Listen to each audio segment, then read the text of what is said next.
অলপ যদি নেতা পৰ্যায়ৰ লোকে যিকোনো কথাই বৰ দায়িত্বশীলতাৰে কথা ক'ব লাগে।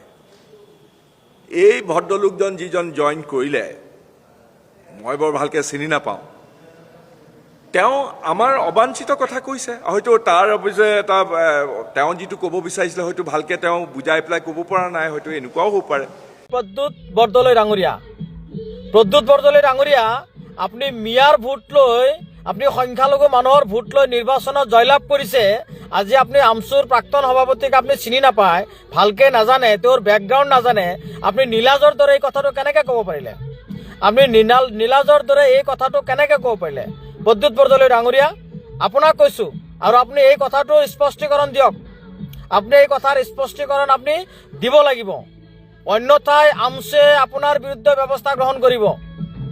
সংখ্যালঘু জনগণৰ ভোট লৈ ৰাজনীতি কৰিব আহিছে ন?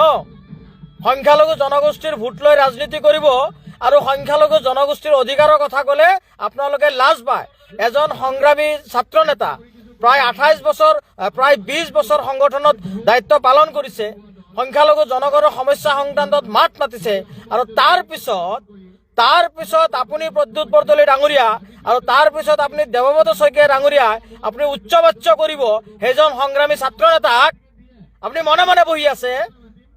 আপুনি যেতিয়া উজনি অসমৰ কেইটামান উদণ্ড ব্যক্তি নিজকে নেতা বুলি জাহিৰ কৰে, চান্দাবাজী ব্যক্তিসকল, তেওঁলোকে মিয়া মানুহক মাৰিম কাটিম বুলি কয়, আপুনি দেৱব্ৰত শইকীয়া মনে মনে থাকে, আপুনি প্ৰদ্যুৎ বৰদলৈ মনে মনে থাকে। উজনি অসমত যেতিয়া আমাৰ প্ৰকৃত ভাৰতীয় নাগৰিক, বৈধ ভাৰতীয় নাগৰিক মিয়া জনগোষ্ঠীৰ মানুহসকলক যেতিয়া উচ্চবাচ্য কয়, তেতিয়া আপুনি দেৱব্ৰত শইকীয়া মনে মনে বহি থাকে, প্ৰদ্যুৎ বৰদলৈ ডাঙৰীয়া মনে মনে বহি থাকে। আকৌ নীলাজৰ দৰে এজন সংগ্ৰামী ছাত্ৰ নেতাৰ বিৰুদ্ধে আপুনি এই ধৰণৰ কথা কৈছে, আৰু অথচ আপোনালোকৰ ৰাজনৈতিক দলতে সেইজন ব্যক্তি যোগদান কৰিছে, তাৰ কেৰিয়াৰ আপোনালোকে বৰবাদ কৰিব বিচাৰিছে। নীলাজৰ দৰে আপোনালোকে ক্ষমা খোজক, আৰু নহ'লে কিন্তু সংখ্যালঘু ছাত্ৰ ইউনিয়ন বহি নাথাকে।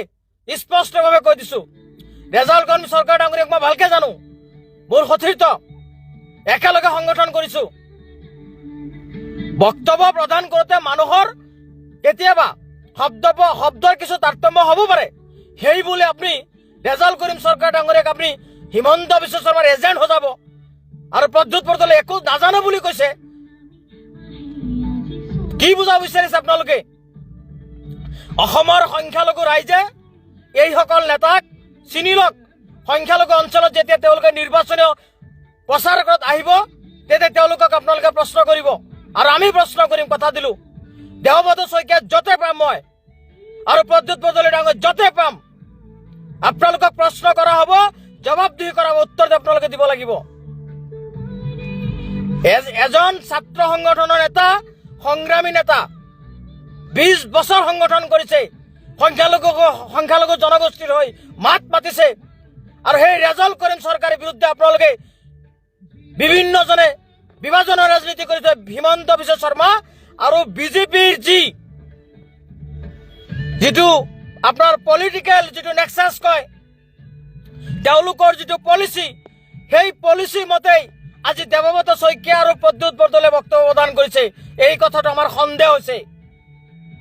দেৱব্ৰত শইকীয়া আৰু প্ৰদ্যুৎ বৰদলৈ এই দুইজন ব্যক্তিয়ে হিমন্ত বিশ্ব শৰ্মাৰ এজেণ্ট যেন এনেকুৱা আমাৰ লাগি আছে, কাৰণ বিজেপি যিটো বিচাৰি আছে আৰু সেই কামটো বিজেপিয়ে যিটো বিচাৰিছে, বিজেপিৰ এজেণ্টসকলে যিটো বিচাৰিছে, বিজেপিৰ পালি নেতাসকলে যিটো বিচাৰিছে, আৰু সেই কামটো প্ৰদ্যুৎ বৰদলৈ আৰু দেৱব্ৰত শইকীয়াই কামটো কৰিলে।